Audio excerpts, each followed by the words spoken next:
Hi, my name is Bill Hamilton, and this is an excerpt from my new book, Would You Do What They Did? Great Christian Leaders from Our Past. It is ironic that the biggest influence on my writing this book was a Jewish woman. Rose Tubbs, a professor at Des Moines Area Community College, introduced me to creative nonfiction. That is where you take real events, sometimes in your life and sometimes in others, and write it like it was fiction. I really enjoy the style of writing. While it has been a long time since I had taken her class, I have still been greatly influenced in all of my writing by her ideas and advice. Given the nature of creative nonfiction, especially in dealing with history, there has to be some details which are fictional. I've always hated that because when you're reading a story or watching a film about a historical person, you don't know what small detail you will remember. I always feel like the one odd thing that will stick in my mind will be the part that's made up. To compensate for those things, I have included after the story a list of details that I have changed or characters that I have made up. You might ask why I have to fictionalize anything at all, and the answer is for the sake of the story. To bring the story alive, many small details have to be added. Also, I have sometimes condensed people because I think it would be confusing to have 30 characters in a short story.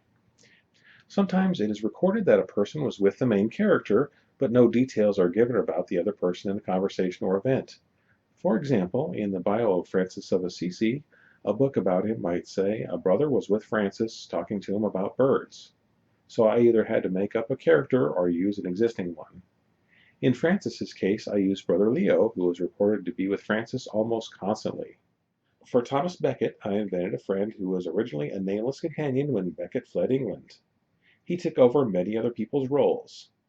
This was an example that just too many important people were in his life, and none of them seemed to fit where I needed them, like Jacob, the nameless, dim-witted friend. Speaking of Becket, I think some of you will not like what I have done with him. I needed a comedy to break things up, and while it doesn't seem like using a martyr to lighten up the mood would be the right thing to do, the story struck me as having a funny side. His tripping over things and being unable to carry off his disguise just seemed to me to be the kinds of things with comic potential. I have tried to make the stories readable and the characters come alive. It is my hope that you will be able to see Christ in this diverse array of people. It is incredible how people who are so very different seem to echo Jesus' life and ideas.